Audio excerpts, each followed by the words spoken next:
Sequence start. 6, 5, 4, 3, 2, 1, 0. Liftoff.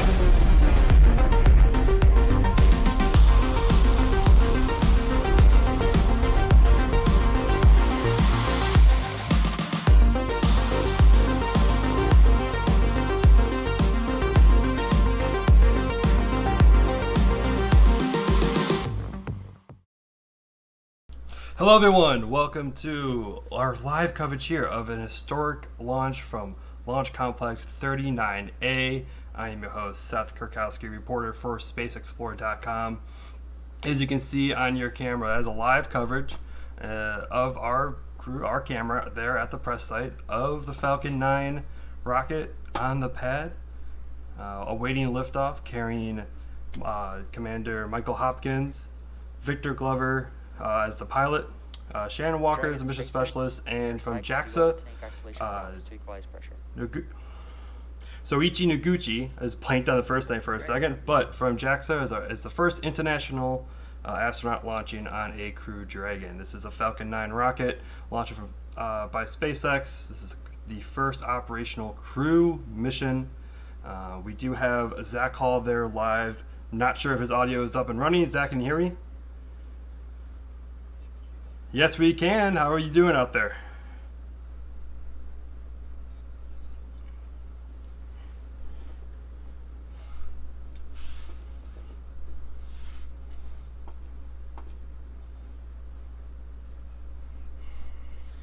Yes, before the launch we had, it was about 50-50 chance or so to launch. I just realized I had you muted. Yeah, there was a 50% chance. It just had you muted. You're unmuted now.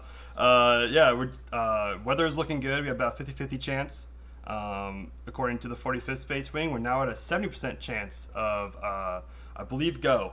If we're looking what I've been hearing on the live stream. That's awesome. Cool. So am I unmuted now? Yeah, you're unmuted now. Okay, I've been allowed to speak on my stream. I love it. Yeah, we're out here in Cape Canaveral out here at on the Air Force side of Wright Kennedy Space Center, and we've got a great view. We've got the Florida humidity. We've got there's a little bit of a breeze, but not a whole lot. The only thing we're thinking about is the cloud coverage. It rolls in and comes and goes, and so we're hoping that we get a good bit of rocket viewing before it disappears into the clouds. So it just comes down to the minute of liftoff. But we are so excited for this. We can't wait to see this happen. Yeah, and I'm excited to watch it too over here. So weather is looking pretty good. Clouds are kind of an issue. I think clouds were original concern on the original weather report, but I think that we're looking. They haven't been talking anything about clouds. Everything I've been seeing have been saying that they've been weather looks go. So of course, though, this is Florida. So, and it's Central Florida at most. So, well, all right, no, they're just talking on the chats there, nothing important. But Dragon, SpaceX. Yeah, they just say everything's go for launch. That is good. When ready, report go for launch. Yeah. So Seth, let's talk for a minute about the importance of this launch. So this is SpaceX launching 4 astronauts. It's 3 American astronauts and 1 Japanese astronaut. That's Soichi Noguchi, as you introduced. And the big significance of this is, if you go back to, I think May 30th is the launch of SpaceX Demo Mission 2, and that was to demonstrate for NASA that SpaceX could be a launch provider to send astronauts to the International Space Station, which broke a 7.5-year, 8-year gap of human spaceflight capabilities from America, where once the shuttle program was retired in 2011, the U.S. NASA relied on Russia's Soyuz rocket to send American astronauts to the space station, and through the Commercial Crew program, which has been in the works for about a decade now, the deal is NASA is a customer of SpaceX's. They'll be a customer of Boeing's, and those 2 companies will provide the spacecraft that sends astronauts to the ISS. And so today we're looking at SpaceX sending what's called the first rotational crew. And so the idea there is that back in the summer, if you recall, astronauts Bob Behnken and Doug Hurley, they were on about a 2-month mission, 2.5-month mission to demonstrate that the Crew Dragon spacecraft was capable of reaching the space station and docking, and not just doing that, because there was one previous mission without crew. They were the first astronauts, and they got to do space station work, do some spacewalks and everything, and then they splashed down in the Gulf of Mexico around August or so, if I believe. Yeah, if that's about I right. recall correctly. Yep. Yeah, I think it was like August. And so from that, NASA and SpaceX looked at all the data from that demonstration mission test flight, and they determined that, SpaceX is capable of sending astronauts to the space station and their Falcon 9 with their Falcon 9 rocket and their Crew Dragon spacecraft. And so what we're seeing today is the first mission that's a rotational mission where it is sending astronauts to live on the space station for 6 months as part of just an expedition mission that happens at the space station. And the big significance here, launching from the United States is a big deal. Four astronauts for the first time in a SpaceX spacecraft. Before it was 2. That's all a big deal, but it also means for the space station they have so much more human power, hands on deck to do science and conduct research. So this is a really big deal, not just for SpaceX, not just for NASA, but for the science community as a whole. So we are excited to see the big bright part, this nighttime liftoff at 7:27 p.m. Eastern time, and we'll have coverage right here from Cape Canaveral, Florida. I think we're about 5 miles out, which is as close as we can get as press to the launch pad with our live stream. And we've got a big zoom lens out there, aiming out there, and we're going to live stream it and have some commentary as we go. Yeah, no, it's been great to be able to just get live coverage now on location from these launches. It's been something I wanted to do for a while. I'm happy to be able to doing it. But you said, yes, they'll be doing a full 6-month rotation on the ISS crew. They'll be joining Expedition 64, which is already be joining 3 astronauts, 2 from Russia, 1 from the United States, up there on the ISS, continuing doing science. This, though, one difference about this launch that we've seen about since the shuttle ended is be able to launch more than 3 crew members to the ISS at the same time. The Soyuz is the only other other than Crew Dragon now, which is now fully certified to fly to the station. Before that, we just had the Soyuz. It was a Russian-made rocket and capsule launched out of Russia or Kazakhstan, and they have been limited to only 3 crew members, at all, that they can launch at one time. The shuttle could launch, primarily launched about 4 to 7 astronauts. Sometimes could launch 8, but stayed around to the lower numbers there. But this is going to be launching 4, both the Boeing Starliner and Crew Dragon will be launching 4 astronauts, bringing that up to a total of 7 on the station at the same time, which is actually huge for how much science can get done. Most of the time spent on the station is station keeping, doing repairs, upgrades. Adding 1 more person to the rotation gives the option for way more science that can be done, which is kind of the best part to having the space station up there, is the amount of unique opportunities for experiments to be done. We are still go for liftoff at 7:27 p.m. Eastern, 17 seconds, I believe, is the exact countdown time. Right, Zach?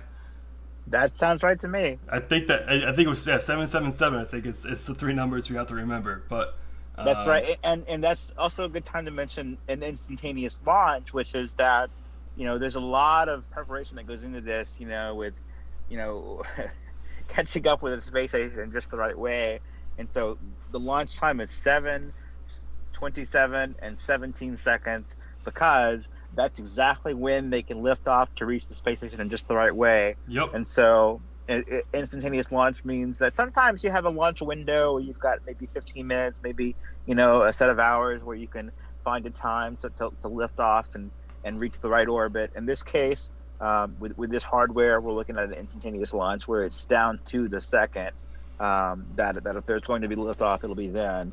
So Yeah, we will know. yeah. There's multiple reasons why they do that. One thing is trying to catch up the ISS. Another reason is kind of that's a lot of wind. Is it that windy down there? You got a little breeze. Yeah, got a little breezy. Yeah, the fueling process as well that the Falcon 9 is unique to using. It's pretty much it's called load and go. You load up propellant right before the launch window, right before you hit the launch, and you launch. It's super chilled, RP1 and liquid oxygen. They called it super densified liquid oxygen, I believe it's called. Really, it's like just barely a liquid, pretty much, when you're throwing it in there. So and that's one big reason why the instantaneous launch window is like that. I believe the Atlas, which will be launching the Boeing Starliner, will have, I think, about an hour, I think. That will be very cool. That would be very nice, because we've had several. We almost had. Let's do a recap actually of what's happened so far today. We actually just not that long ago had confirmation of the hatch being sealed and closed. That actually did cause a little bit of an issue. There was a slight minor issue with the seal that they had to redo a check. The check failed, and they had a drop of pressure, and so they had to reopen the hatch, check around it. They found some FOD, foreign object debris, which is something that can be very dangerous to the rocket. They did that. They checked all around it, found it, they actually, I think, they also had to change a little seal a little bit as well, move it around, and reclosed it, checked it, all good. They were now, kind of cleaning up the white room, which is that little room, kind of right by the where you enter the crew capsule. They call it the white room. It's usually white. It's been called the white room since the Mercury program. It's kind of every program's had one, and it's the last spot that astronauts are on Earth before they get on the rocket and lift off. So the crew are up there on the capsule right now in their seats, buckled in, ready to go. There was some live coverage that NASA was showing us of them in the capsule. Supposedly, I heard that there was a change in the breakfast that they had today. There was like, is that right? I heard apparently, I think Soichi had curry and rice today, which traditionally in the United States we have it's usually steak and egg. It's something that goes back to pretty much all the way to Alan Shepard's first launch. I heard that on the stream that he had curry rice, or I had it on it was not Spaceflight stream I had on earlier about they had curry rice this morning, which is different. So yeah, I know there was a Q&A session with the astronauts earlier today, and the food question is always one that people want to know, which is hilarious. It's like okay, but it's that astronauts are people too, and we want to know how it's going. So that's great. Yeah, and the history with the crew quarters is pretty much if you ask for it, they'll give it to you. They'll make it. So that's right. Anything goes for a morning of launch, which is why steak and egg is a popular tradition to have. Also, they signed the white room as well before they got in. Another tradition that they had. So there's Bob Bacon and Doug Hurley. Their signatures are up there, right next to where you get into the Dragon. And now 4 more signatures will be joined on there, and hopefully that all those traditions bring good luck for the launch today.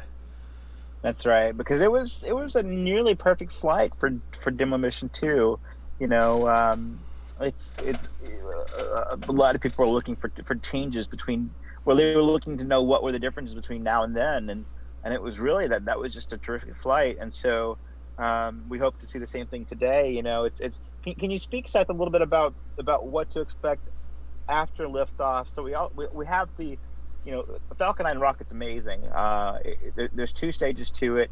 After liftoff, I think maybe 10 minutes or so after liftoff, but the first stage of the rocket, it boosts the second stage and the spacecraft into orbit. The first stage comes back to Earth, and SpaceX catches it in the ocean on a drone ship, and then they come and refurbish it. And for this specific first stage booster of the Falcon 9 rocket, they're going to reuse it in about 6 months for the Crew 2 mission. So that's SpaceX's big thing, is that they want to lower the cost of space flight by reusing rocket parts, components to rockets. And so wherever they can do that, it's a goal of theirs. And it wasn't always the case that they would be allowed to do that for astronaut launches, but they want to be able to do it, and NASA agreed to it. And so there's more testing required to kind of get to that step, but that's the plan right now, is that the first stage booster, which is like the biggest part of this rocket today, will be reused for the next astronaut launch in SpaceX in 6 months or so. So that's really cool. Then the second stage, that reaches orbit and pushes the Crew Dragon spacecraft into orbit. How long will the astronauts be in space before they dock with the space station? My understanding is that they'll be there long enough to sleep, and there's 4. I actually know this question. I actually researched this, and I'm like, I should probably know this fact before I start the stream of when they're going to be docking. They're going to be docking around 10. I think it's 10 or 11 p.m. tomorrow night. So they'll be in there. They'll be in space just about 24 hours, a little bit more than 24 hours. Wow. Today. Yes, which is, I believe, less than DM2. If I remember, DM2 was I think it was a day and a half. I think they were in space. I think they had 2 sleep cycles. DM2 was longer than necessary because they were testing out all the different scenarios. Everything. Yes. Right. And like you said about the booster. Yeah. So this booster is a brand new booster. We don't get to see that many of them. We've actually seen a lot of them this year, but that's not really what normally we get to see. We see usually a lot of more sooty, scorched up boosters that have been reflown. This one will be They have just read the instructions. One of their 2 spaceport drone ships that they have in their fleet of ships up and then their drone ships are like giant. Don't call them barges, because they're not just barges. They're technically barges. It depends on who you ask. I mean, there's some people they're just barges. Then they get really worked up. Imagine a barge with some propellers on each corner. Right, exactly. That can station keep. And it's amazing. I mean, they catch these things every time. Almost every time, yes. Yeah, almost every time. And they want to be able to reuse boosters up to 10 times, or have 10 flights from a single booster. So far, we have 2 SpaceX boosters that have flown 6 times each, and that's the highest record. So I think we've got 2 boosters that way, and it's really cool because they get, I don't know what you call it, scorched, covered in soot, upon re-entry.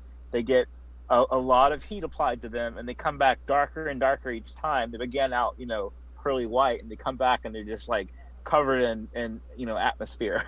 And they look awesome. So it'll be very cool to see with Crew 2, in half a year's time, a flight-proven booster, meaning it's gone to space and back. And that'll be really cool. One thing that's different about Crew 1 tonight, and DM2 over the summer is that NASA has their logos. Their NASA worm, which is the red logo, kind of waving letters, very 70s looking. The superior logo. I'm a worm fan too, so I'm not going to debate you there. And there is someone else though that we know that is not as much as a worm fan. Okay, there you see on the stream they are retracting the you can't see it from the live coverage that we see from the NASA feed. They're retracting the crew arm about 30-40 feet, it looks like. Okay. They retract that just partly before launch to kind of get it out of the way, away from the rocket in case there's an issue during fueling, but not too far away to where they can move it back in place to get everyone out in case again there is an issue with fueling. But and we'll talk about that crew arm in a minute because there's some history to that and a story with SpaceX there. But back to the worm. So with DM2, they NASA Administrator Jim Bridenstine brought back the worm officially. It's been retired for years. For many years, yes. And the blue logo has been, it's affectionately called the NASA meatball. And so the meatball has been the official NASA logo. You have sort of the insignia that's on like NASA flags and like government documents and things like that. But the blue circle with the red kind of chevron there is what you usually see. The worm has been alive and well in fashion, I think. That's fair to say. Oh yes, very much so. The worm, especially back more popular now. NASA is definitely in with fashion, and the worm's kind of been around for a while as well with fashion. That's right. And so now the worm is back to being a functional thing that you see officially used by NASA, and it tends to just be used for things that involve human spaceflight so far. That's kind of the context that they're using. And so we've seen the worm on the Tesla Model X vehicles, which is the official SpaceX vehicle for sending astronauts from the processing building to the launch pad to one of the most rocket. epic rides probably ever to be written in. One With of the best doors. one of the best looking Teslas out there, hands down, with the meatball on the side, on the front doors, and the worm on the front, on the back windscreen. But and then the drive out there, and they take NASA Kennedy Parkway I think it's Kennedy Parkway to Florida 3, which is driving right past the vehicle assembly building out to 39A. That's been driven by almost every astronaut since the Apollo program. So it's the very historic path that they take every time. Yep, and it's just so modern to see a Tesla Model X be the official car for these astronauts. It's so cool with the X-wing doors and everything. But for DM2, to kind of wrap up that thread there, the worm was on the first stage booster, which meant that when that rocket booster was reused for future missions, the worm is still there. They didn't paint over anything. It's a battle-worn worm logo. But in that case, in that context, it was being used for more than just a human spaceflight mission, more than just a NASA mission even. In this case, the worm has moved to the second stage, which means in photographs it's always there with the Crew Dragon capsule as well, and it won't, because the second stage burns up in space or flies away. It was used on 2 private missions. It was used on a Starlink mission, and then used on a NASA 2, which was a communication satellite, if I believe correctly. Yeah, I believe so. Which I don't know. It was weird to see the NASA worm logo on a non-NASA mission, which is probably one reason why we see a change to this mission. Yeah, and it does make some sense to put it on the second stage. Better. I'm gonna say it right it does. It looks so much better. Yeah. One thing it does look like, it looks like kind of like if you take like a man, like an older man, and kind of just like he has like tattoo, not older man, so just some person like it's like a whole sleeve arm, kind of like that. If you take me, like, I don't know why I went with, I don't know what it's like. It looks like someone has like a full sleeve, like the rocket has a full sleeve. The SpaceX on the bottom. I like that analogy. The Falcon 9, a tatted up rocket. It's just a tatted up rocket, and I love it. They need to throw more on. They need sponsors. You're giving me tattoo ideas. Oh, just get your arms. I've thought about getting my legs tattooed different rockets. I'll be honest with you. There you go. Yes. There you go. So and this is so exciting. So the astronauts on board Crew Dragon today. Each astronaut has gone to space except for Victor Glover. This is his first time going to space, which is remarkable. How cool to be on Crew-1 of all flights. He'll also be the first Black astronaut to be on an expedition mission where it's not just assembling the space station, but living on the space station for 6 months at a time. To be clear, he's not the first Black astronaut, period, or the first Black astronaut on the station. Just one to be on an actual full duration expedition mission. Right, which I was actually that kind of blew my mind a little bit when I heard that fact. For some reason, expedition missions. We just literally hit the 20th anniversary of the first expedition mission. So in 20 years, it's taken us that long to reach this milestone, and who knows why, but here we are, and that's very cool to see. And also, we've got Shannon Walker. This is certainly not her first flight, but she'll be the first woman to fly on a Crew Dragon capsule. We're gonna have a lot of firsts for a while because Crew-1 is commercial crew is very new. And SpaceX is new to human space flight, although they're not new to space flight in general. Yeah, and we have a kind of a change of kind of not a change of guard, but a change of perspective we'll be seeing after the launch, because for DM2, both test pilots, they were not astronauts. Of course, they were astronauts. They were from both the shuttle. Both astronauts were test pilots. Yeah, astronauts were test pilots. They were from the shuttle. They both flew only on the shuttle, and so the only experience they had for spaceflight was from the shuttle. All 3 astronauts, I believe, flew on the Soyuz, I believe Hopkins only flew on the Soyuz. I believe Walker and Soichi, which is an interesting one. They've all flown. Those two have flown on the shuttle, but they've also flown on the Soyuz. So we're gonna have a little bit of change in kind of comparison to how the flight went compared to the previous flights, because it is just a different rocket that they flew on before. Soichi Noguchi from Japan has actually flown on both the shuttle and the Soyuz, like I said, and this will be his third flight to space on a different rocket, all of them of which have gone to the space station. One of only, I believe, 3 astronauts.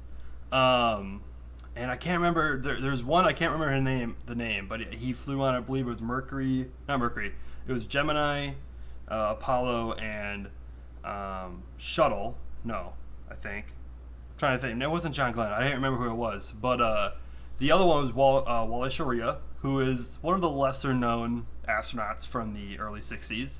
He flew on Mercury, on a Mercury flight, on a Gemini flight, and an Apollo flight. So it's been a while since we've seen a 3-flight astronaut on 3 different rockets, and this is you can kind of say the first modern one to do it. And it's 21st century rocket. That's right. Yeah, and we have a special appreciation for Soichi Noguchi, Seth, because you and I were at the Kennedy Space Center visitor complex, going in to see Space Shuttle Atlantis, and your eagle eye caught view of who you suspected to be. I'm Soichi just standing Noguchi. there, and I just see a man in a Crew-1 shirt, the All for One, Crew-1 for All shirt. I'm like, they don't make that anywhere, that. And we did some investigating work on pictures on Twitter, and yes, we did run into him, and it was an honor to meet him before flying. And Duncan in the chat reminded me it was John Young, not John Glenn, who flew. There we go. 3 different, and he flew, and I guess 21st century rockets, the Soyuz goes back to the 60s, and the shuttle was an 80s, 70s, more of a 70s rocket. But flights that have happened in the 21st century, they've all happened since the past. I think it was like 10. It was an STS-114. It was 2005, I believe, when Soichi first launched. So he's been an astronaut for the Hopkins, Walker, and Noguchi are all veteran astronauts. They know space. They know what they're doing. And Victor Glover is kind of the young gun as pilot. And he's so ripped. He's so he's so cool. I have to just say that. And he's so laser focused on the mission too. He won't spend more than a few seconds talking about himself. It's all about this mission. And that's awesome. But it's as a bit of a newcomer to space, it's so great to see somebody who isn't just has gone to space before, because you do want experience and you do want veterans to participate in these early space flights with SpaceX. But it's also awesome to see Crew-1 be crewed by a first-time space flight astronaut. I mean, it's just terrific. It's weird that we're already launching not brand new astronauts. He's been in the astronaut program for a while. I think he joined in 2013, if I remember correctly. And so he's been training this. He's been training for this for a while. I think there's even video of him when he was first started training. He was actually still wearing the shuttle orange flight suit for training, even though the shuttle wasn't even flying anymore. But they were still using that. And when he talked about when he came in, that he's coming to Kennedy several times on airplanes, and he always knows he's gonna leave on airplanes. And this time he said it was different because he's coming in on an airplane, which was actually called a Falcon. It was like a Falcon 900X, I think. Cool. And he'd be leaving on a Falcon 9 on a rocket, and he was very excited at that press conference. One thing that I'm actually really glad they still do it. I didn't realize they still did. Back when they first started the astronaut program, when they were joined as an astronaut, they got a silver astronaut pin. And when they first flew, they would change it out, and they would get a gold astronaut pin for being someone who's gone into space. If you noticed on the banner that they had for Crew-1, that was over the the door to the crew cabin today and walkout, as well as at the press conference, the names of Walker, Hopkins, and Noguchi are all gold, and Victor's Glover's is silver. I love it. Noting that he is the first. He has not gone to space yet. I didn't know they still did that tradition, And I'm happy they still do, because that's kind of a small thing. They never mention it, and I'm like, I knew it. Sometimes when you know those little facts, it's great to see. That's so cool. And we should also say that right now there is one American astronaut at the International Space Station, Kate Rubins, Yes. and she flew on what so far is the last Soyuz spacecraft to take American astronauts to space. There is negotiations between NASA and Roscosmos, the Russian Space Agency, Yes. to trade seats for cosmonauts and astronauts, so that we fly cosmonauts from the United States, Yep. and we get seats on from Kazakhstan to fly American astronauts continually as well. It's not necessary, but it gives us just more access to space.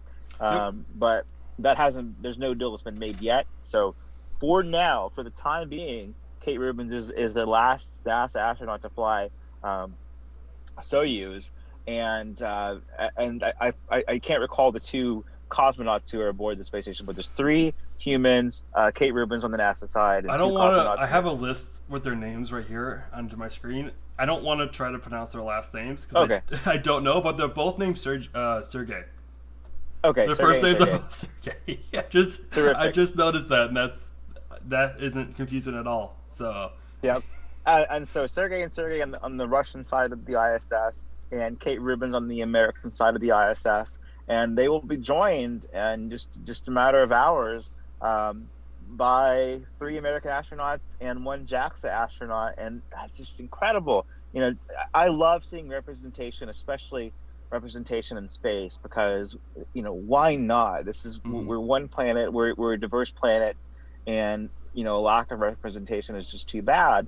And so to have 2 female astronauts, to have a black astronaut, to have a Japanese astronaut is just so cool. And I love that representation that this very first rotational crew flight includes. yeah, I didn't even realize it until today that when you said, I'm like, oh yeah, right, it is a very diverse crew going up there today on a Dragon, right. which they call Resilience, which pay homage to, of course, the year of 2020, which is just put it at that, of what a year it's been. They've named it Resilience. The DM2 Crew Dragon, so the first Crew Dragon was called Endeavor, and that was a name revealed by Bob and Doug once they were in orbit, I believe. Yes. And Crew-1, I think it was Hopkins who announced at a press conference early on that they were going with Resilience because of, what a year 2020 has been with the pandemic, and so many other factors this year. And so Resilience is to represent, all of the human power it took to get us to this point, and it's really cool, and you can also say, why invest in space flight, especially human space flight in the space station right now in this year when there's so much else going on. But that's what happens at the space station is science. There's research that can only be done and conducted in zero gravity, and it has material results on what we can do here. So it's totally necessary, and it's also we are about to increase just the human power on the space station by so much more. We go from having 1 to 2 hands on the American side to having many more, and not just that, but having routine flights. By rotational, they mean that when they change crew out, these will be the flights that are responsible for that. So it's really tremendous. And the space station, I mean, gosh, we just hit 20 years of constant human presence. So if you were born, within the last 20 years, in your whole lifetime, there's always been a human presence in space, and that's really cool to think about. The space station's future is kind of uncertain, where there's a lot of options of what can happen, in the future, whether there's multiple space stations operated by, multiple private companies, or, however this goes. But for now, we're in a remarkable time where the ISS is what sustains our presence in space, and Crew-1 is just the next example of how, without the space station, we wouldn't have a place to send astronauts right now. Yeah. And so the space station is kind of the center of all of this.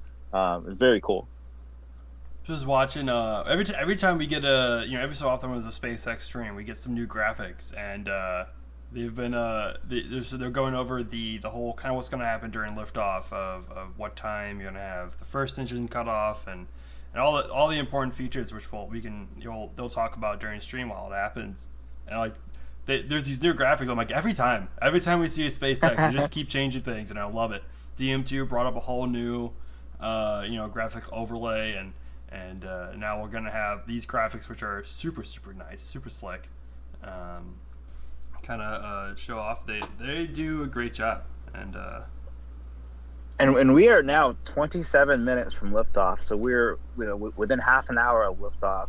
And let's talk a little bit about what our coverage is going to look like here, Seth. So Seth Kurkowski, you are in South Florida, handling the production of the live stream, and Daryl Sauce from New Orleans and myself, Zach Hall, we are on site at the press site in Cape Canaveral, about 5 miles away from the launch pad. And what you see on screen is we have a camera focused on the launch pad. So you'll see not just the SpaceX or NASA stream, but what we see from our perspective as well. And what we'll also do is at the moment of liftoff, we'll begin tracking the rocket as it goes up.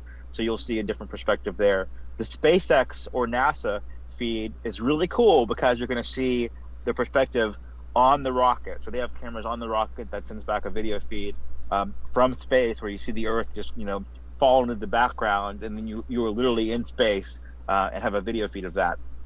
What we'll show you is really cool too, because you're going to see how you see the Earth from space, but also the rocket from Earth, as it's flying up. So we're going to be able to track that too. So it's going to be very cool. And we'll also, we'll have commentary leading up to the liftoff.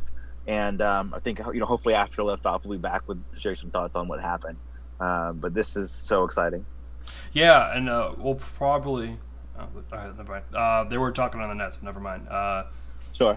No, nothing important. Just another checkup on something on the rocket. We'll probably go quiet around T-minus 5 minutes when things start picking up, to allow you guys to listen to the countdown and kind of get for the whole feel of everything's happening. And of course, that supposedly, according to Declan Murphy over at Fight Club, I should be able to see it at T+plus 180 seconds. So I will be trying to go see that in my window. So awesome, cool. So it might be a bit before I come back, but everything should be fine. So if you're on the East Coast, if you're anywhere on the East Coast, then maybe try and get you a call. Anywhere, if you're in Georgia, South Carolina, North Carolina, DC, Virginia, you should be able to see this.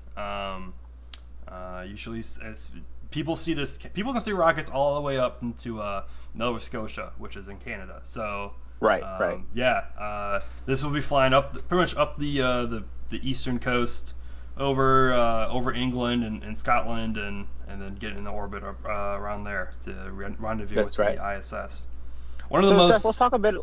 Let's talk, if you don't mind. Let's talk a little bit about the launch complex and the work that SpaceX did to this launch complex. Yes. Because what we see today is not what they inherited. This whole, there's history here. There's also work that's gone on to this launch complex. In the style, you'll notice that the style is very SpaceX style. Very modern and futuristic. Yes. This pad goes back all the way to the 60s. 39A is where we launched Apollo 11 to get to everything from even the earlier Apollo missions. A lot of them are launched from 39A. Apollo 8, first Apollo mission to the moon. Apollo 11, first one to land. All launched from Apollo from pad 39A.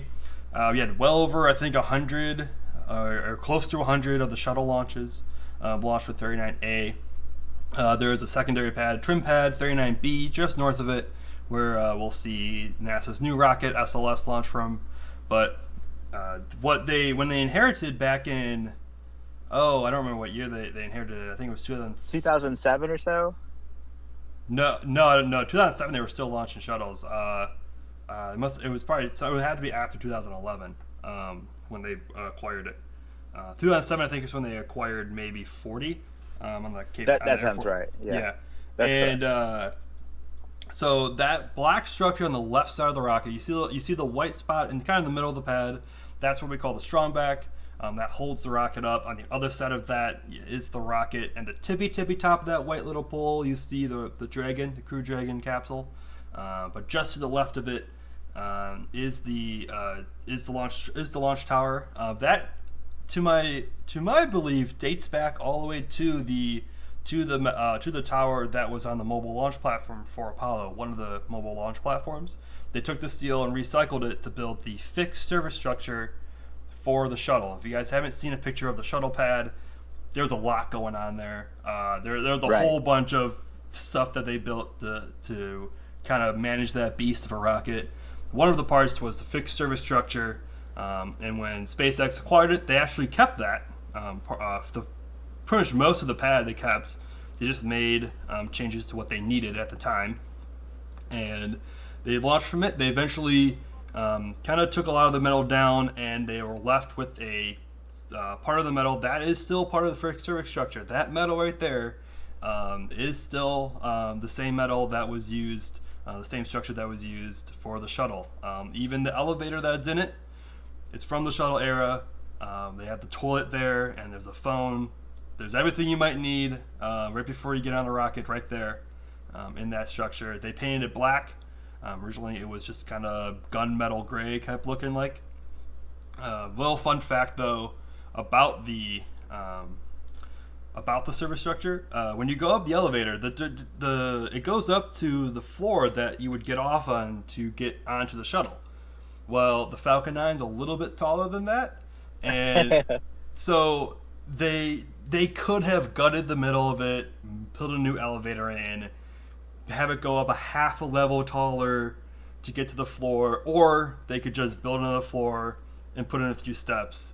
So you ride an elevator all the way up, you get off, and you have to go up some steps. And you go up The stairway to space. stairway to space, and then they have the launch, the crew access arm there, which is actually, even that going up a half level is not actually tall enough to get to the crew access arm. The arm is actually slightly uphill to get to the Dragon. All right, we just heard over the nets that the stage 2 fuel load is complete, which is a big milestone to have. As you can see in the, we mentioned this, should mention this now before people start wondering and asking questions. It's about what looks like smoke around the rocket. That's not smoke. That's just vapor coming from it. They put in, of course, very cold, chilled fuel and oxygen into that. And we're in Florida, which is humid. So kind of the station kind of goes on, gets around it, and it will start venting off and venting out some of the excess fuel on that. But yeah, so up on that top floor on the tower is a unique, something that looks awesome. They have a NASA worm logo right there on the floor where you get to the crew access arm. It's red on black background. It makes a pop beautifully. SpaceX knows how to build a pad. It's sleek. It's very sleek. And then of course the arm has windows down the side, and it's a beautiful pad. I wish I could just walk down that one day. It looks I know. beautiful. But where are we at now on the countdown? About 19 minutes. Yeah, under 19 minutes to go, so we're getting really close. And like you mentioned, when we get to T-5, we've got 5 minutes to go for liftoff. We're gonna go quiet on the stream, so if you're listening, you won't hear us. You'll hear the official stream. We'll keep our cameras going, so we've got our video feed from our perspective. And at liftoff, we're gonna be tracking that rocket as it goes into the sky, and you'll see the space perspective from the official feed in the picture-in-picture. You'll see our perspective from being on site in Cape Canaveral, as we track the rocket as it flies up.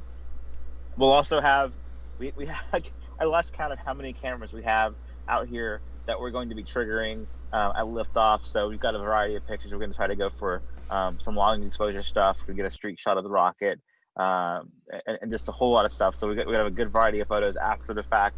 So stay tuned to Space Explorer this week, because we're going to have some really cool perspectives from tonight, and then after the liftoff, we'll be back here with a little bit of commentary, just kind of share what we're thinking about and what tonight meant for us. So this is so exciting, though. This is tremendous. This is the first rotational crew operational flight from SpaceX. Something else unique today is that the Falcon 9 rocket and Crew Dragon spacecraft, it's it's the second time flying with astronauts. The first time flying with 4 versus 2 over the summer. But it's FAA authorized, and that they have permission from the regulatory body to fly, and that before it was strictly a test mission. It was a one-time only deal.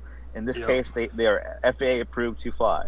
Which is it's like you go through approval with the FAA when you want to fly a plane, and you chart flight plans and all this stuff, and now we get to do the same thing for space. If you want to go to space, you just call up the FAA, get approval. That's right.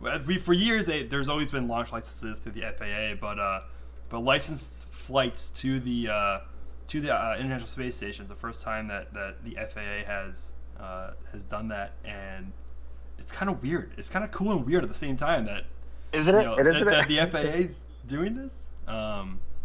Looks like, I believe they said second stage liquid oxygen, which is pronounced LOX for short, started. I think they said second stage. Might have been first stage as well. I only caught the end of that, but we're getting close. We're getting closer and closer as the time goes on with fueling. You'll see much more vapor or condensation type of coming off of the rocket in a little bit. You'll start seeing some much bigger vents. At T-minus 20, there's a real big vent, which I think I caught. I missed mentioning that we always wait for to see happen. And now we're just kind of sitting there waiting for the fuel. There's a lot of fuel they have the fuel up into the rocket before it launches. So and the crew is on board for this, which is something that is. Well, it happened for the first time with DM2. It's the second time that crew has ever been on board a rocket while it's being fueled. Every other rocket fuels their rockets beforehand, stabilizes them, and then puts crew on board. This is the second time they're doing it with crew on board. Which will be routine for SpaceX's Falcon 9. Very routine. Very routine for SpaceX. They've been doing this thing for years. It actually caused a lot of criticism in the beginning that said that it's a terrible idea, but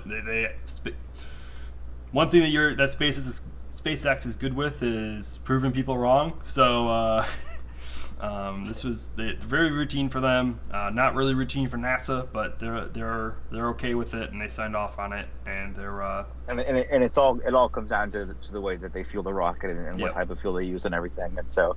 And that's also.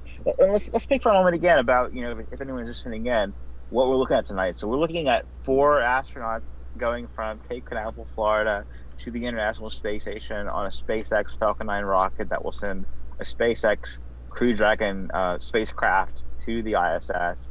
It will autonomously dock, meaning no crew. Yep, no crew has to touch it. It does it automatically. Which the whole flight is pre-programmed, and they just get to ride along.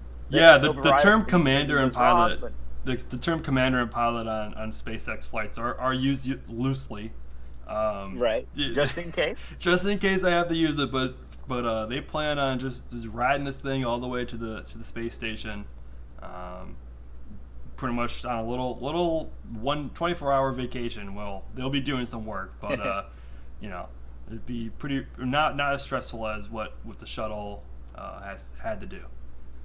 Right, and the big deal for this is that prior to this year, the only way for astronauts to reach the space station was to go through Kazakhstan, right? And so you travel, you work with the Russian Roscosmos space program. The United States pays. Maybe $1 million, maybe more. I forget the number value, the dollar value, but a lot of money to lease a seat on a Russian rocket to send astronauts to the space station, to the ISS, and through commercial crew program, and it's been the case since the space shuttle program retired in 2011. Just to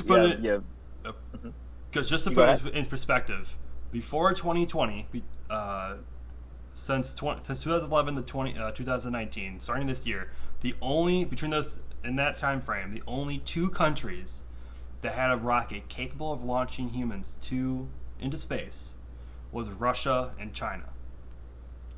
Those are the only 2 countries in that time frame that could do it. In 2020, we're back Jim Bryanson had a big, launch American. We're gonna launch American rockets on American soil. No, American astronauts from American soil. That's right. Yeah, he said it so many times. I'm sad I Yes. forgot it. I'm sorry, Jim. And we're already launching Japanese astronauts on an American rocket from American soil. Which is just so great to see. So great to see with tonight's flight, and it's tremendous, and it's that, I think it's underappreciated that the shuttle program did end in 2011, and that we've gone almost a decade without a way to launch American astronauts from the U.S. or any astronauts from the U.S., despite NASA being such a great space program.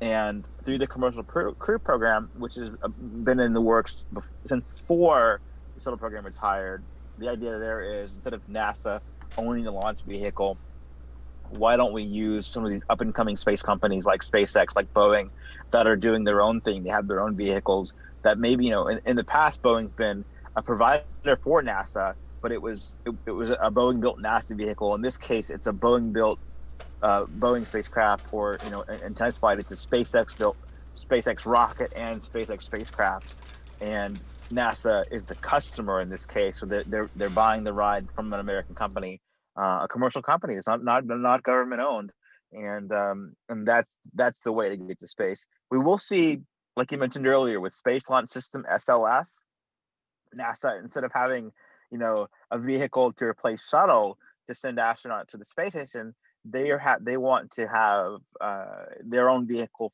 for deeper in space. So we're talking about the return to the moon with astronauts, and then that system will also be able to go much further than the moon without crew.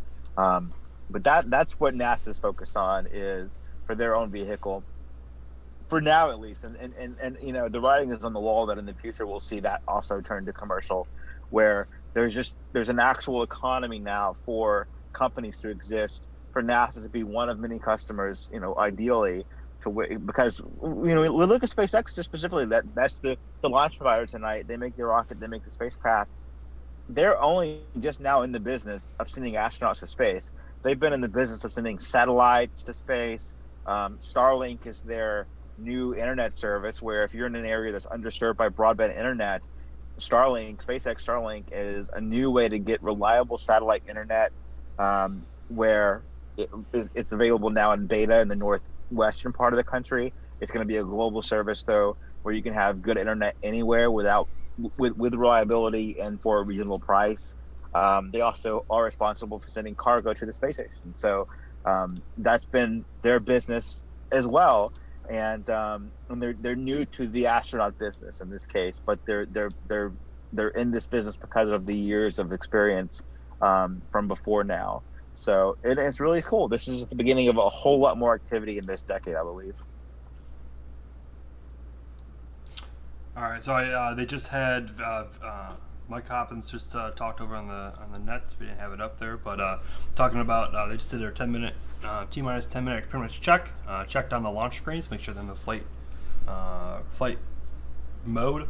And Mike Hopkins, the commander, radioed back, thanking the crew, thanking all the people making this happen, and thanking them get resilience off the ground, and ended it with Crew-1 for all. So, which has been excellent.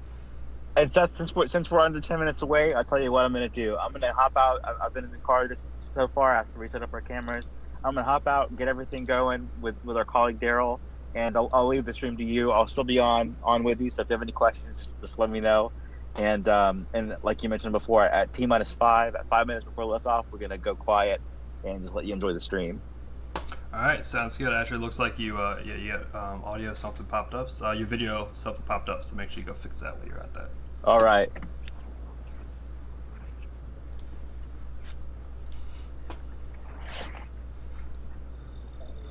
Like I said, they got the touch screens in. Okay, good.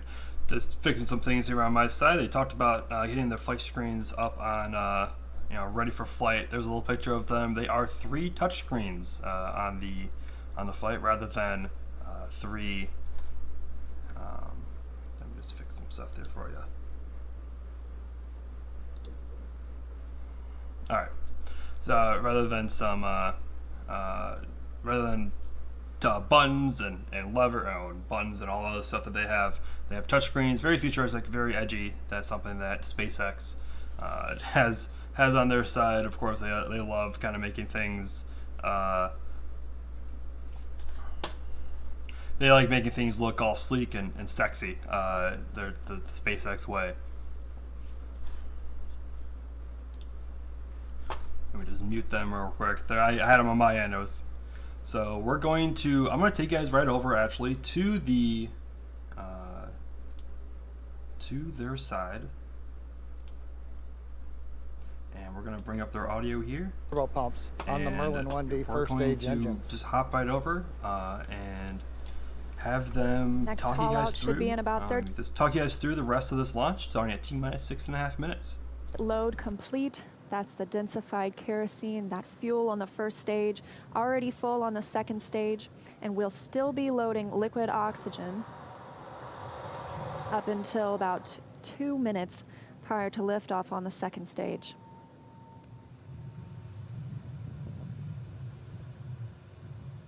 Standing by for that fuel call. Stage 1 fuel load is complete. Okay, right on time, and a great view of Dragon sitting on top of the Falcon 9 as we're continuing to load liquid oxygen onto both the first and second stages. The RP1 kerosene fuel is now completely loaded on both stage 1 and stage 2. All continues to go well, just under 6 minutes to launch.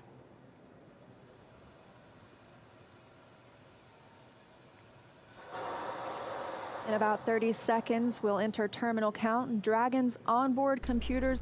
For everyone popping in to just joined us, this is a live coverage of the Falcon 9 Crew-1 launch from Cape Canaveral Air Force. Actually, from Kennedy Space Center, we are currently on Cape Canaveral Air Force Station, and the launch is coming from 39A on Kennedy Space Center. That's the live coverage in the middle. You see from our camera, and the top left is the official NASA stream, which I'll bring you guys back to now because we are within T-minus 5 minutes right now. Dragon is in configure for terminal count. Dragon is on internal power. Falcon 9 propellant tanks are pressurizing for strongback retract. Good confirmation that Dragon is on internal power. And now we'll be looking for a major milestone before we launch today. That'll be the strongback retract. John, you want to tell us a little bit more about that? Leah, if we get a close-up of the Dragon at second stage. Strongback is retracting. We've heard the call out, strongback retracting. That's a two-step sequence. First, there are clamp arms around the very top of the second stage. You can see one of them just above the gaseous oxygen vapors coming out of the second stage.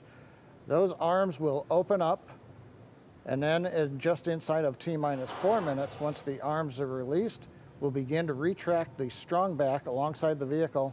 It'll move back 2 degrees in position, and by about T-minus 3.5 minutes, we ought to be finished with that. The strongback will retract to 45 degrees away from the rocket once we hit T0 as part of the liftoff sequence.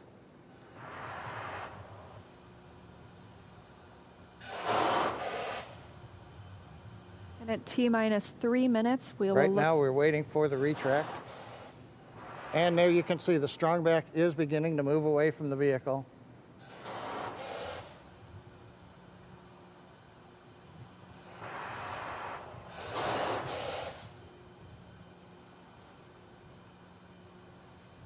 And it looks like we are just about into the required pre-launch position, just a couple of degrees away from the Falcon 9 and the Dragon capsule.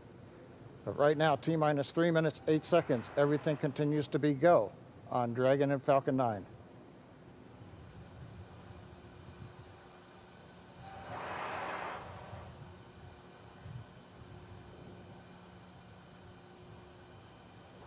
currently standing. Dragon is in terminal count. And Dragon is in terminal count, and we are standing by to hear that stage 1 liquid oxygen loading is complete. Stage 2 Stage 1 LOX load is complete. And there we have it, and stage 2 should finish shortly after at about 2 minutes prior to liftoff. So now, the last major event is finished liquid oxygen loading on stage 2. Wraps up at about T-minus 2 minutes. Then at about T-minus a minute and a half, we have to drain back and vent down the liquid line that goes up the strong back alongside the Falcon 9. If you see a large white cloud about midway down around the rocket, that's normal. That's again just the gaseous oxygen hitting the warm, moist Florida air.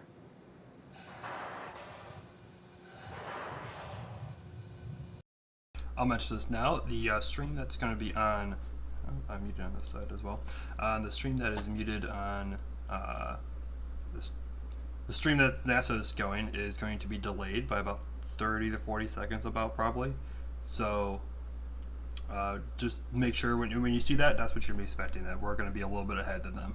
Oxygen load is complete. That means we have full fuel on the first and second stages, that densified kerosene, and we're full of the oxidizer.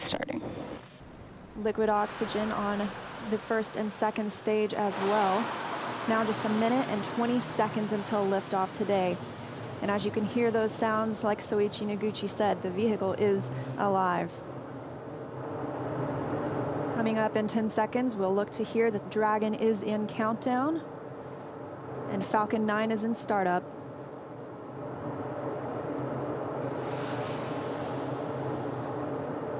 Dragon to countdown. FTS is armed. Falcon 9 is in startup and is now controlling. 50 seconds now until liftoff. That FTS you heard is flight termination. Dragon, SpaceX, go for launch.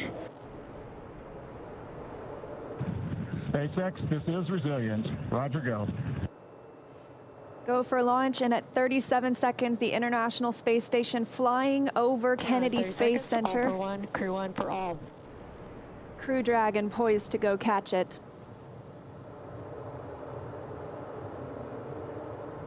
20 seconds till liftoff. T-minus 15 seconds. Falcon 9 is configured for flight. 10, 9, 8, 7, 6, 5, 4, 3, 2, 1, 0. Ignition. Liftoff. And resilience rises. Not even gravity contains humanity when we explore as one for all.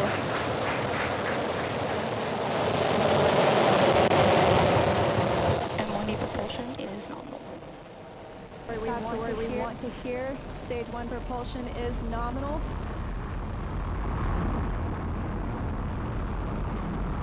As 30 seconds into this historic mission, flying crew on board Dragon and Falcon 9. Stage 1 is preparing to throttle down. This is in preparation for max Q, which is maximum aerodynamic pressure. Stage 1, throttle down. There's that call out for throttle down. Power and telemetry continue to be nominal for the vehicle, now traveling at 262 meters per second. Falcon 9 is supersonic. There's that call out. The Falcon 9 is supersonic, and we will be passing through max Q here shortly, the largest structural load during ascent. Max Q. There's that call out. That Falcon has passed through Stage max 1, Q. throttle up. 1 Bravo. And we've just entered Stage 1 Bravo abort mode. That's going to take them through the end of the first stage burning just before second stage activates off the coast of North Carolina.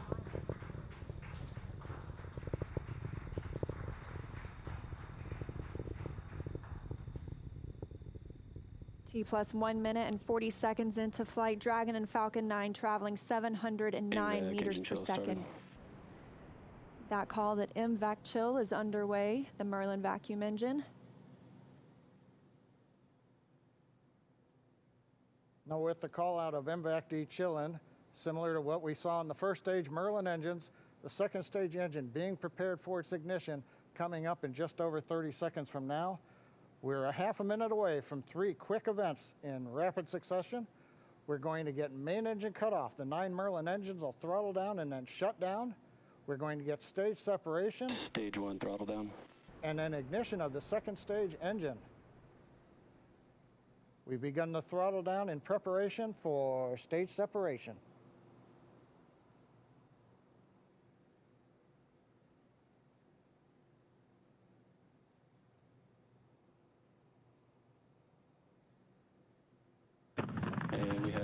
Alpha.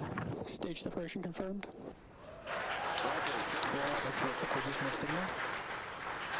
And you see that stage separation has confirmed. There goes that MVAC engine. Stage 2. Crew-1 is now on their way to the International Space Station.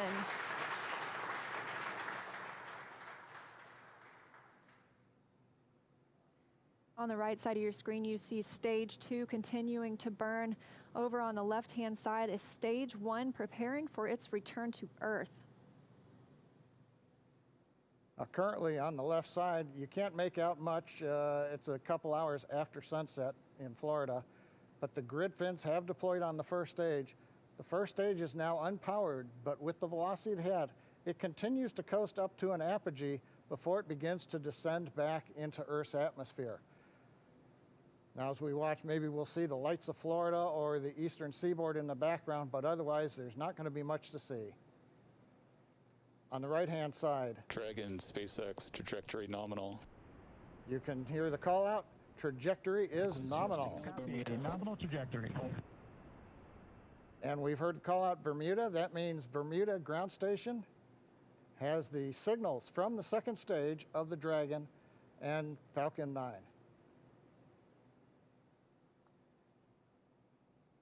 We're still continuing as Stage 2 burns to listen for those abort zones. We are now in 2A through 2E to Echo, taking us up over the northern Atlantic.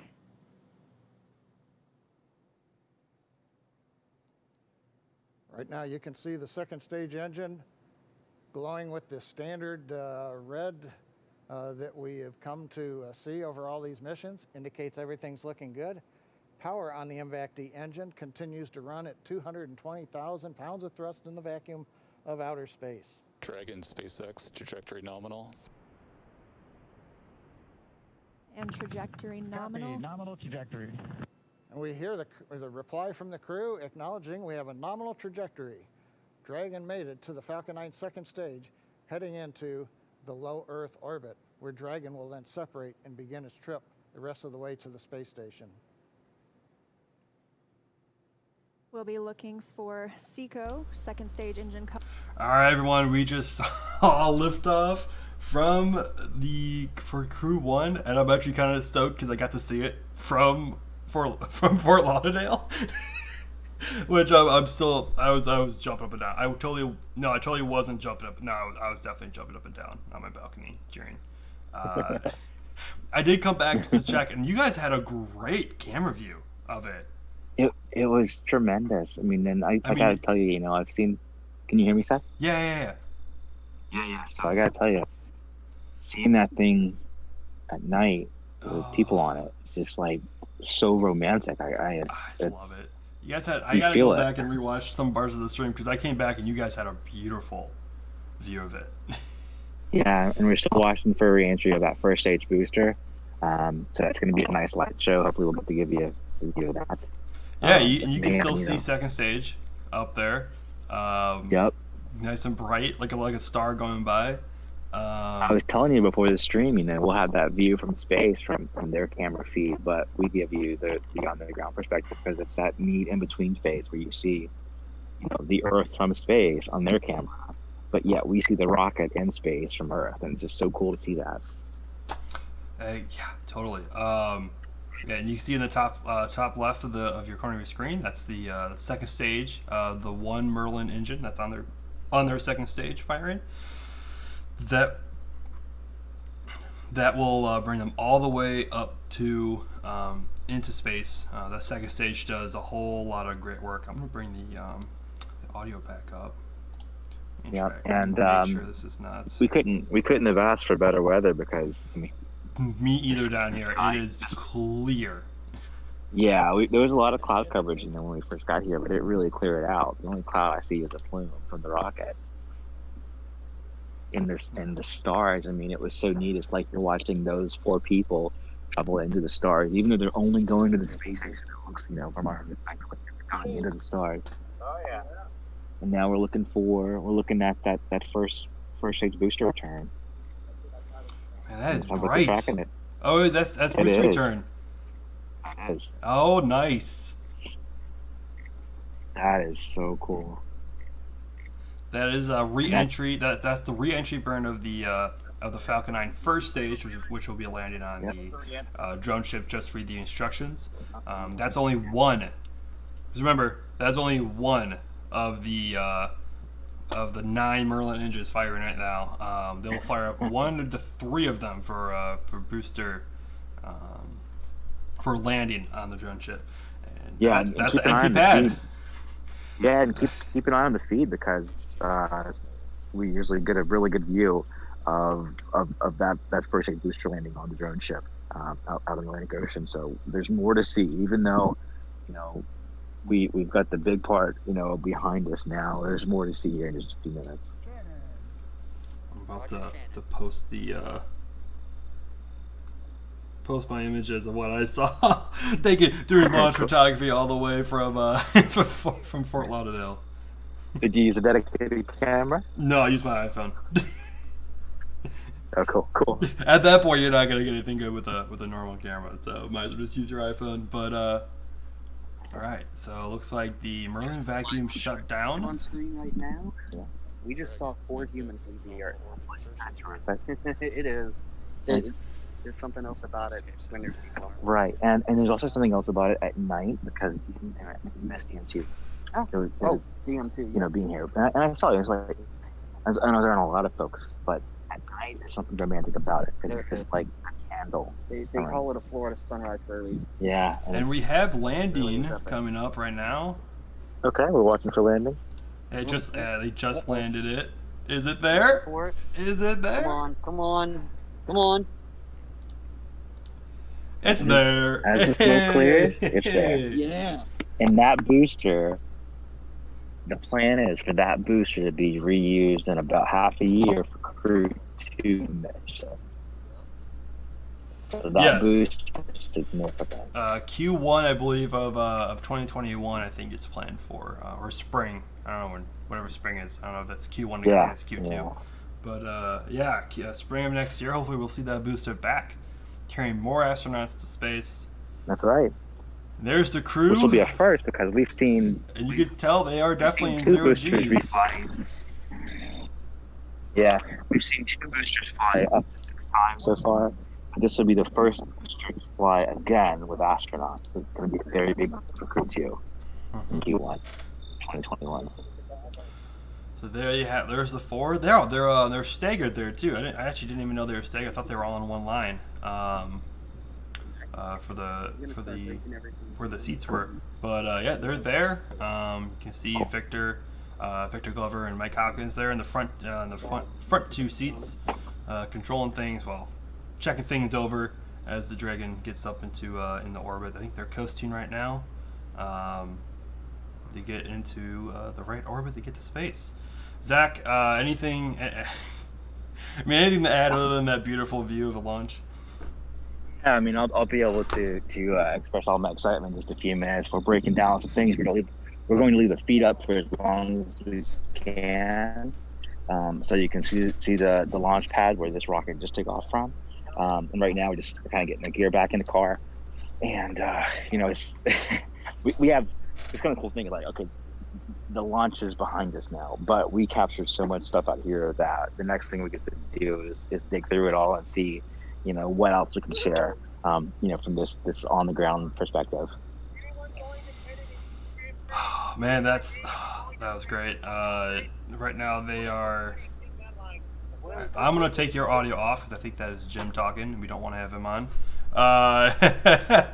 So So they're over there. They're probably getting ready to head over there, head out, and they're gonna try to keep that down, keep that view up for us as long as possible. They are separating from the second stage. There is the Dragon. There's Resilience, entering the darkness of space, slowly into the abyss. You'll see that. There it goes. That's so cool. It just slowly goes out into the darkness. That's so awesome. There you can see on the left side of the screen, that is Mission Control in Hawthorne, Texas. SpaceX Mission Control, of course. They control this. They're kind of controlling this launch from three different places.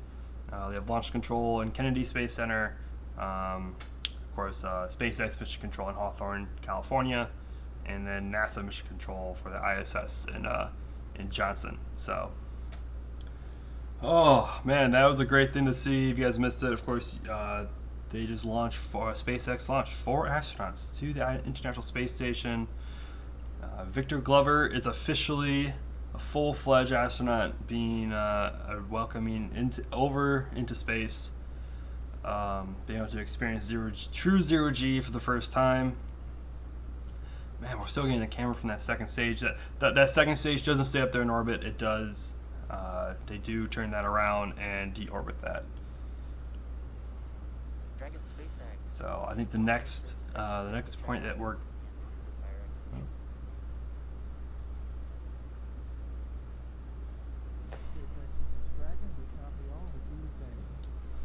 all right. That's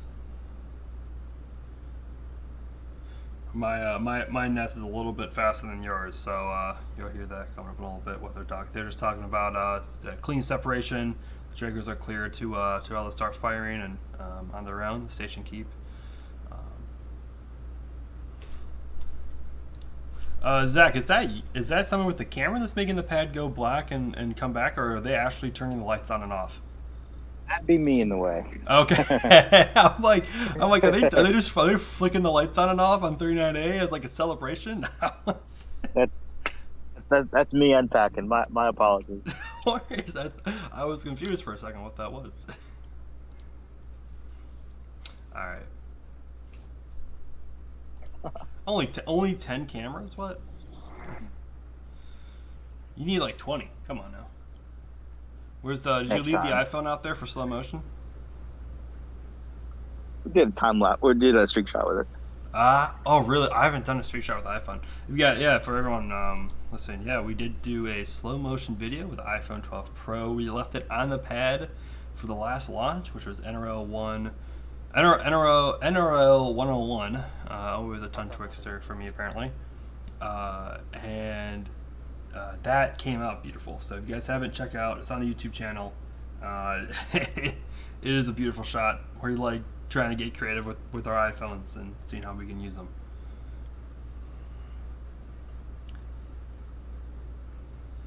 Yeah, it looks like though that they are in orbit. They will probably be going into a sleep schedule soon. I don't have the official schedule up. I should try to pull that up. See what the official schedule.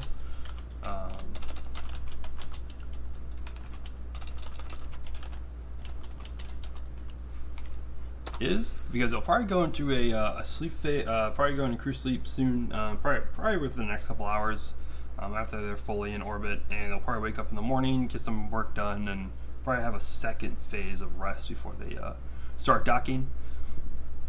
But yeah, so I think it's around 10 p.m. tomorrow, I believe.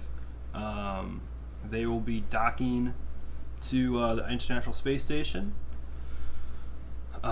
which will be the second time third time, sorry, a Crew Dragon has docked there. It'll be the third time. Of course, they had Demo 1, Demo 2, and now we have Crew 1. Finally, SpaceX completely cleared their launch astronauts. And I'm going to leave you here with the stream for a little bit while they get stuff set up. Through the next phases of the Crew-1 mission, all the way through hatch opening and a welcome. What's up, Zach? All right. Hey, Chef. Yeah. So I'm gonna go ahead and pull down our feed. This is what we have. We're packing up here from the press site, and I'm gonna plug in right now. There we go. And I'm gonna stay. I'm gonna stay with you. Okay, awesome. Yeah, feel free to take the feed down. Yep. We're gonna finish packing up here, and we'll be in the car in just a moment, and we'll be able to talk about this. Sounds good. Yeah, I'm gonna leave with the main stream for a bit, and then you'll come back, and we're gonna talk a little bit more. Commentators Nicole, special thanks to you My for being pleasure, here. ladies. Let's do it again. Oh, please, yes. Well, we'd love to have you back. Here now are some highlights from the incredible journey that's just begun. Here's our first live look inside the suit-up room. Crew Dragon Commander Mike Hopkins was born in Lebanon, Missouri. Pilot Victor Glover is a native of Pomona, California. And Mission Specialist Shannon Walker is from Houston, Texas. Mission Specialist Soichi Noguchi is from Yokohama, Kanagawa, Japan. And here they come, walking down the hall. Everyone's looking quite peppy there. Yeah, so cool. They're looking for people. They're looking for the people that have helped them all along the way, too, and wanting to make eye contact. Here they come, the Crew-1 astronauts now beginning their journey to the launch pad ahead of this historic mission to the International Space Station. This is Core on countdown 1 for timeline. The crew is departing for the pad on schedule. This is a chase car, so you can be along with the crew every step of the way. It's kind of like the pre-flight, right? The walk around your vehicle before you get in and fly. I love this shot. Yeah. You know, when this was being designed, it was definitely a forward-thinking design. And you can see on your screen the crew beginning the ingress process already. But they are checking to make sure the suits are ready. They're helping them connect the umbilicals. They're buckling them in. And Dragon SpaceX hatch is closed. 5, 4, 3, 2, 1, 0. Ignition.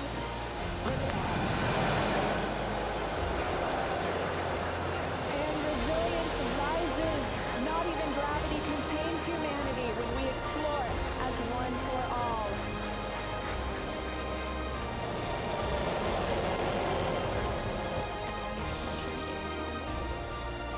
That's the word we want to hear. Stage 1 propulsion is nominal.